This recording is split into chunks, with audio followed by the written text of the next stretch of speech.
আসসালামু আলাইকুম সুপ্রিয় দর্শক এবং শ্রোতা মণ্ডলী, আশা করি সকলে ভালো আছেন। মহানবী সাল্লাল্লাহু আলাইহি ওয়াসাল্লামের জীবনের বিভিন্ন দিক নিয়ে যে আমাদের সিরিয়াল আলোচনা চলছে, আজকে আমরা আলোচনা করব নবীজি সাল্লাল্লাহু আলাইহি ওয়াসাল্লাম তার ওই যে স্বল্প সময়ের জীবন বা স্বল্প সময়ের নবুয়তি জীবন, এই জীবনের মধ্যে তিনি কি সমাজ সংস্কারের কাজ করেছিলেন, সেগুলোর প্রধান যে বিষয়গুলো সেগুলো আমরা আজকে আলোচনা করব।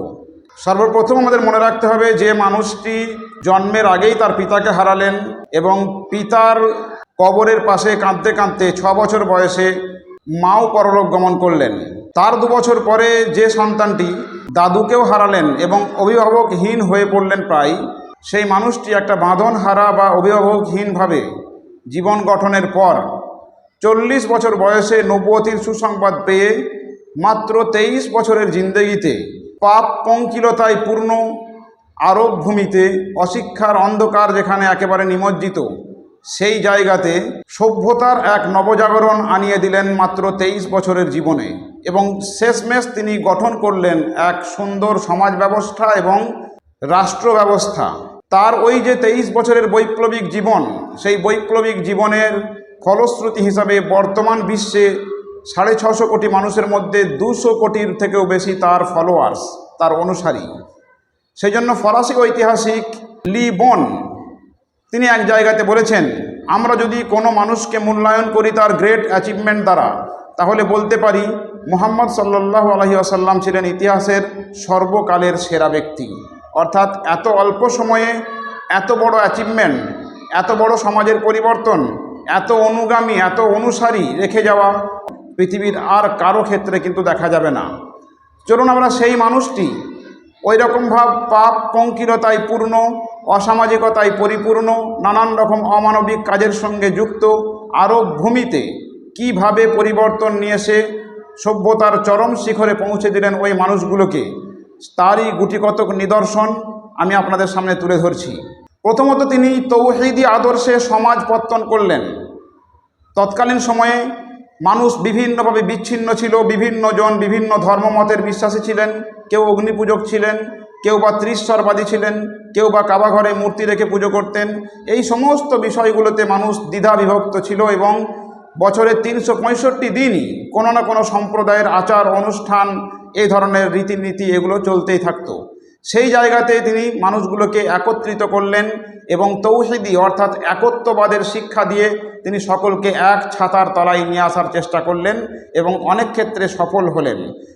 ক্ষমতার উৎস আল্লাহ পাক, সার্বভৌমত্ব একমাত্র আল্লাহরই, এই নীতি আদর্শের উপরে তিনি সমাজ প্রতিষ্ঠা করলেন। তৎকালীন যুগে আরবে বংশ মর্যাদার একটা বিশেষ গুরুত্ব ছিল, যে উচ্চ বংশের মানুষ তারা উচ্চভাবেই সারা জীবন অতিবাহিত করবে, নিম্ন বংশের বা নিচু বংশের মানুষ তারা সমাজে অধিকার পাবে না, এই একটা ট্র্যাডিশন চলছিল।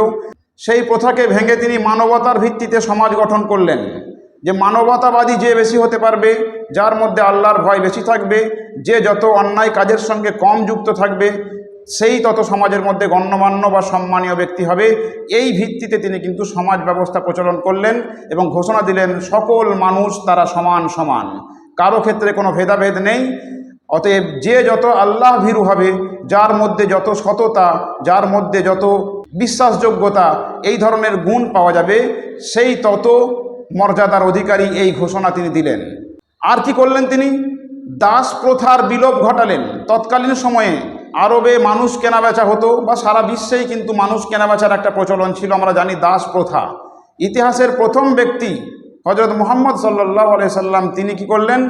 দাস প্রথার বিলোপ ঘটালেন। সর্বপ্রথমেই তিনি ঘোষণা দিলেন যে দাস দাসীদেরকে তোমরা নিজেদের মতো করে খাদ্য বস্ত্র সবটাই দান করো। একেবারে হট করেই তো দাস প্রথার বিলোপ হবে না, স্টেপ বাই স্টেপ আগাতে হবে। তাই তিনি যারা দাসদেরকে ব্যবহার করত তাদের উপরে ঘোষণা দিলেন যে দাস দাসীদেরকে তোমরা নিজেদের মতো করে দেখাশোনা করো, তোমরা যেভাবে খাও তাদেরকে সেভাবে খাবার দাও, তোমরা যে ধরনের বস্ত্র পরো তাদেরকে সে ধরনের বস্ত্র পরতে দাও, সামাজিক বিভিন্ন রকম অধিকার তাদেরকে সেভাবেই দাও। এবং তিনি নিজেও বহু দাসকে মুক্ত করেছেন এবং তার অনুগামী অনুসারী যারা ধনাঢ্য ব্যক্তি তাদেরকেও দাস মুক্ত করার ব্যাপারে উৎসাহিত করেছেন। এবং দাস মুক্ত করা যে আল্লাহ পাকের কাছে কত বড় ভালো কাজ, পুণ্যময় কাজ, সেই ঘোষণাও তিনি দিয়েছেন।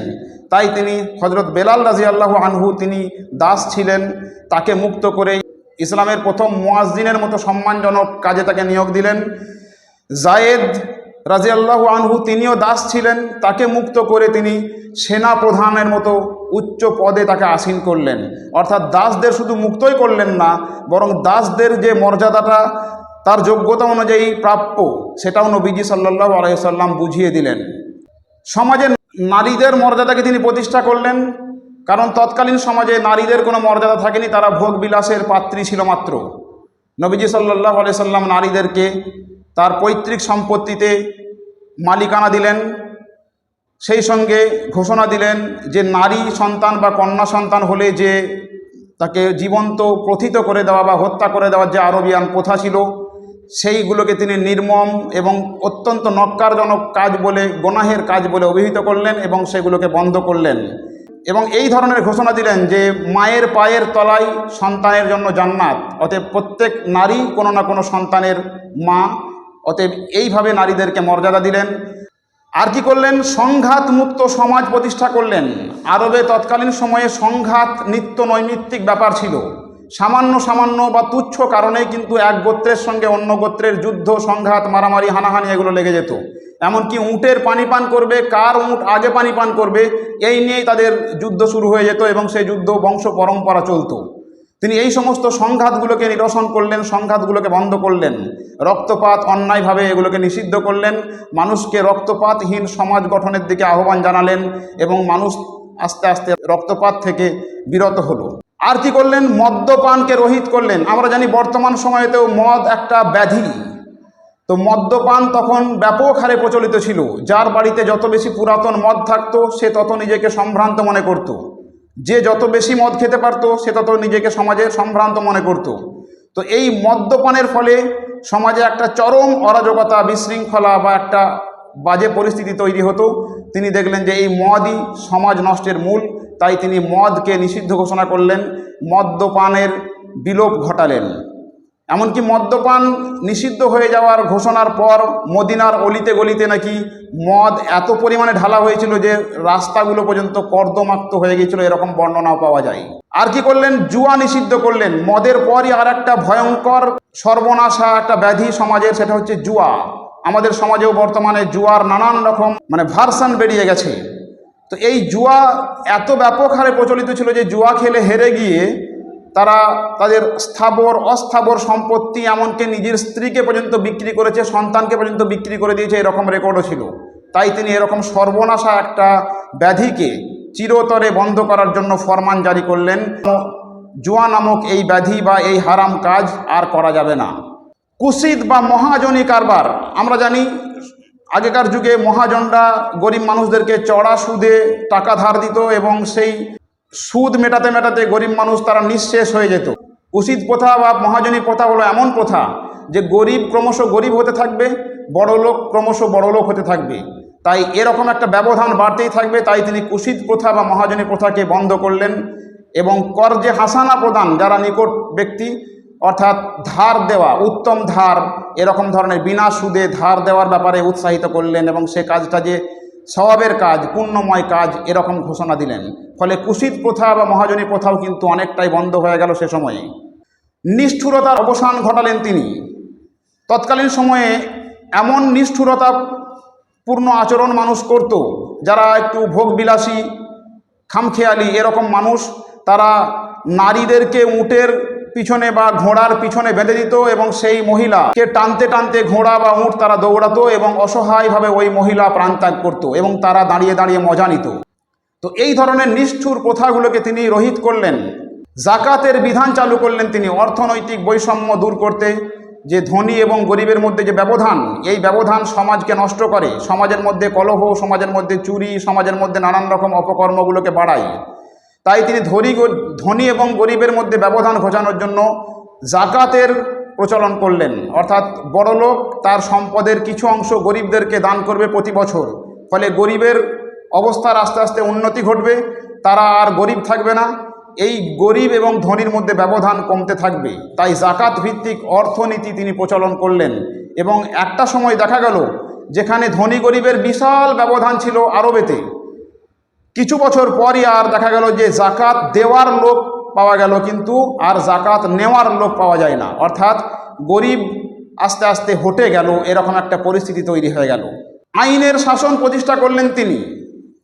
আমরা জানি যে কোনো দেশের যদি আইন ভেঙে পড়ে তাহলে সেখানে সমাজ ব্যবস্থা আর সুষ্ঠুভাবে চলতে পারে না। তো আরবেও কিন্তু তৎকালীন সময়ে আইনের শাসন বলতে কিছু থাকেনি, যে যেমন পারত নিজের মতো করে গাজোয়ারিভাবে বিভিন্ন জায়গাতে তার মতামতকে চালিয়ে দেওয়ার চেষ্টা করত। তো সেই রকমভাবে একটা পরিস্থিতিকে নবীজি সাল্লাল্লাহু আলাইহি সাল্লাম এক ছাতার তলায় নিয়ে এসে একই আইনের বাঁধনে বাঁধলেন, যে সকলের জন্য আইন সমান, সকলের জন্য বিচার সমান, এই একটা বিধান চালু করলেন, যাতে করে প্রভাবশালী বা প্রভাবহীন, ধনী দরিদ্র সকলেই যেন একইভাবে একই আইনে বিচার পায়। এই সমতার বিধান তিনি চালু করলেন বা আইনের শাসন তিনি প্রতিষ্ঠা করলেন। এবং পরবর্তী ক্ষেত্রে এমনও বর্ণনা পাওয়া যায় যে হযরত ওমর রাদিয়াল্লাহু আনহু যখন খলিফা, তার সন্তান পর্যন্ত অপরাধ করেও পরিত্রাণ পায়নি। বাবা খলিফা, সন্তানের বিচারের রায় হয়েছে প্রহার, সেগুলোও কিন্তু বাস্তবায়িত হয়েছে। আর কি করেছিলেন তিনি? সমাজ সেবামূলক কাজ করেছিলেন। সমাজ সেবামূলক কাজ নবুয়তি জীবনের আগেই নবীজি সাল্লাল্লাহু আলাইহি সাল্লাম করেছিলেন। আমরা এখন বহুজন তারা সমাজ সেবা করি, ভালো জিনিস, কিন্তু সমাজ সেবার পথ দেখিয়ে গেছেন আমাদের নবীজি সাল্লাল্লাহু আলাইহি সাল্লাম। তিনি নবুয়তি জীবনের আগে, অর্থাৎ যখন যুবক অবস্থায় হিলফুল ফুজুল নামে একটা সংগঠন তৈরি করে সমাজের নানান রকম সেবা করেছেন, অনাচারগুলোকে রোখার জন্য তার বাহিনীকে নিয়ে তিনি ঝাঁপিয়ে পড়েছেন। এবং পরবর্তীতে যখন তিনি ক্ষমতায় এলেন তখন তিনি মদিনা সনদ প্রতিষ্ঠা করলেন। অর্থাৎ মদিনা সনদটাকে আমরা জানি যে পৃথিবীর ইতিহাসে সর্বপ্রথম নাকি একটা প্রথাগত সংবিধান। তো এইভাবে নবীজি সাল্লাল্লাহু আলাইহি সাল্লাম তার 23 বছরের স্বল্প জীবনে একটা বিপ্লব নিয়ে এলেন এবং সমাজের বুকে এমন ধরনের পরিবর্তন নিয়ে এলেন যেটা অকল্পনীয়। এবং যে যে জায়গাতে পরিবর্তন নিয়ে এলে মানব সভ্যতা উন্নতির চরম শিখরে পৌঁছাবে, মানুষ শান্তির ঠিকানা খুঁজে পাবে, সমাজ থেকে নানান রকম অনাচার, অবিচার, জুলম এগুলো দূর হয়ে যাবে, সেই ধরনের পরিবর্তন তিনি নিয়ে এলেন। আমরা অল্প কিছু নির্বাচিতভাবে আলোচনা করলাম, পরবর্তী ক্ষেত্রে সুযোগ পেলে আবার আলোচনা করব। সকলের সঙ্গে থাকবেন, ভালো থাকবেন। আসসালামু আলাইকুম।